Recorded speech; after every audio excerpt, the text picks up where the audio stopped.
Before delving any further into the proper subject of this essay, I need to make it clear that it isn't about the notion of free will.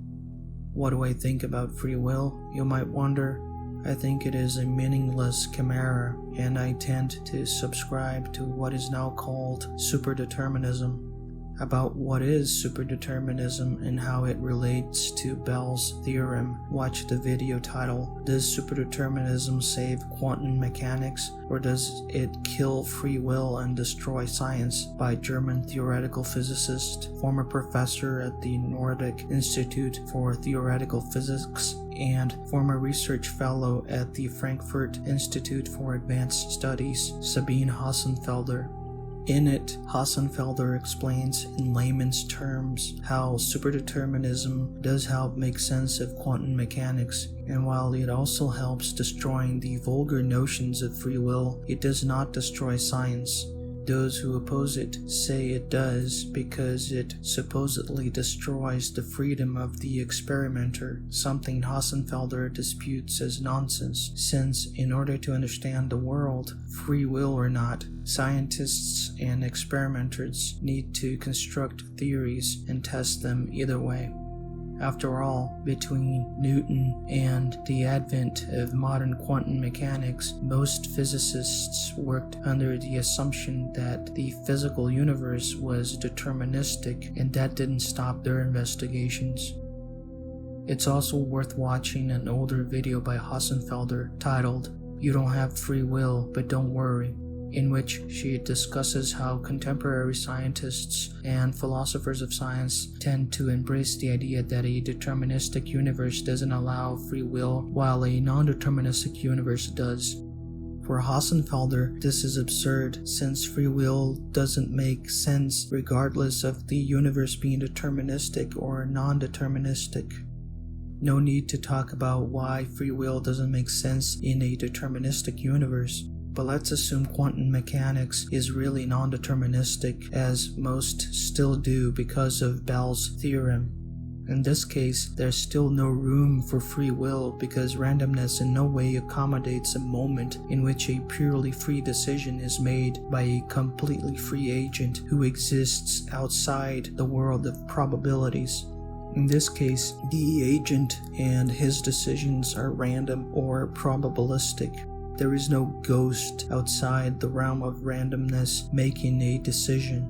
Bell's theorem proves that quantum mechanics is incompatible with most hidden variables theories, not all. In fact, it was Bell himself who stated that if the universe were absolutely deterministic from its beginning, then yes, his inequalities wouldn't hold, and there wouldn't exist superluminal, spooky action at a distance.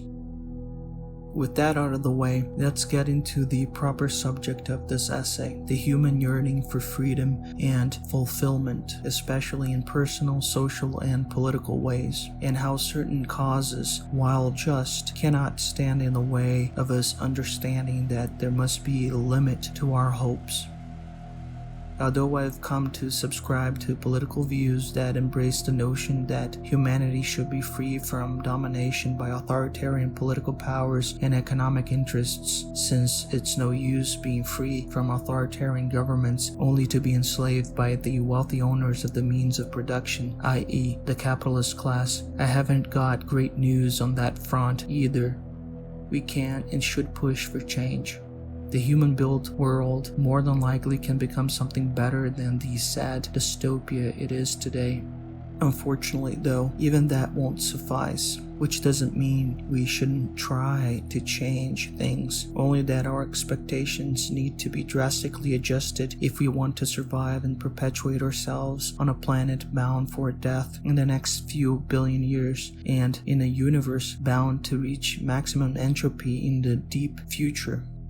It might seem silly to think in such terms, but it isn't.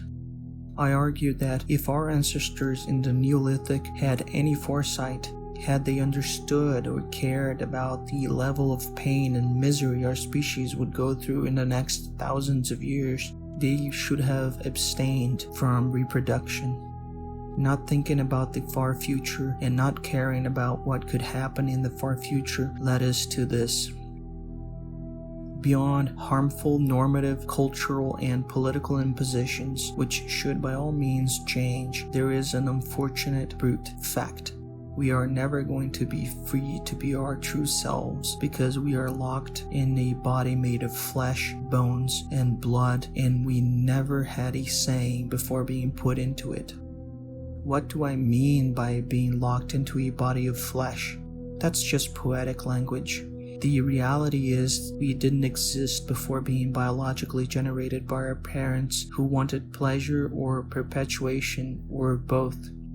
Some of us feel like they are born in bodies they don't identify with, for instance, and socially they might be able to change that, something I fully support. But certain physical aspects of our creation will forever be with us. Imagine, for instance, someone born with a horrible disfigurement or disability, which our science and technology can only partially mitigate. That consciousness is forever married with that condition. The same happens to those of us who develop deadly cancers. As much as we try to live healthy lifestyles, many of us will get cancer and decay horribly. It doesn't matter if the outcome is survival, since the process of beating the disease is painful, and the consciousness of the victim will have to ride a diseased meat suit without the possibility of fully detaching itself. After we are born, we have to go along for the ride with our bodies and our assigned consciousness no matter what happens, because we are our bodies and consciousness. We can change a few things here and there, but we are still this body and this consciousness separated from everything and everyone else. Humans can do something about many different types of dissatisfaction, be them personal, social, or political, but when we are dissatisfied with having incurable diseases, we can't do anything other than hope some amazing new form of technology will be able to cure it or put it in remission. And if you are dissatisfied with existence itself, you better change your pessimistic outlook, because existence isn't going anywhere. And killing yourself won't change that, since this act will not erase your pain from existence's log. Going back to the notion of free will, even if the classical and grotesquely naive view of free will was absolutely correct, we would still not be able to be truly free, because we were already born in this body of ours, which we can change to a small degree, and in this particular moment in history, something that is impossible to change. Also, we weren't born as birds, able to experiment the joys of flight, or as anything else, or as someone else. When we stop to think about our predicament, we realize there is very little room for us to act, regardless of what optimists like to say. Again, we shouldn't completely despair. Surely there are causes worth fighting for here and now. However, our past and future personal, social, and political liberation are just sighs of relief when we take into account the unwinnable fight against the oppression of existence. This grand oppression can't be mitigated, not even by future minds. It is worth asking then, why not just end the cycle now by abstaining from creation of new human consciousness who will experience existence's oppression? From an antinatalist perspective, that is certainly the preferable route. Even if we had the certainty that the present global economic system would be overcome in, let's say, 100 years, it would be unethical to create new sentient and conscious beings to take part in the class war. The very notion of creating another human being so they can fight our wars is obscene, regardless of how just we believe our cause is. Plus, there's the possibility, the fact actually, that once our just cause is finally won by our great-grandchildren, the majority of them will be like most of us are today, oblivious to how horrible existence really is, which will lead them to continue reproducing, not understanding the kinds of hell they are condemning future generations to. So, from an ethical standpoint, the choice is clear. And yet, this is a choice which isn't made by agents in possession of free will, something that isn't devoid of irony, I must observe. The kind of freedom we will eventually want is one that can never be satisfied because reality is constantly chipping away our being. Even if we were immortals, this friction generated by the mere act of existing would continue to chip away our being. The only difference is that we would not have death to look forward to. There is no escape. Once created, once we develop in the womb, the damage is done. All we do is constantly search for something more while we satiate biological needs. This something more may certainly be worthwhile striving for. To know this, all we have to do is look at human history. The end of slavery, universal suffrage, and the Declaration of Human Rights. All of those things and more were worth fighting and even dying for. However, even though these things benefited future generations, something we should all be grateful for, there was never a need for future generations to come about. We exist solely to satisfy the yearnings of our ancestors who wanted offspring. And now that we, the future generations, were created, we have to participate in the tenuous maintenance of the good things some of our ancestors built. Things like representative democracy, lest those good things keep corroding at the hands of idiots, bigots, and their reactionary leaders. Once conquered, good things need constant attention, and even when attended, they are always at risk of being destroyed. Only one way to avoid this. Hari Singh Gaur, a 19th century Indian jurist and social reformer, wrote the following in his book, The Spirit of Buddhism. Quote, Buddha states his propositions in the pedantic style of his age. He throws them in a form of sorites, but as such it is logically faulty, and all he wishes to convey is this.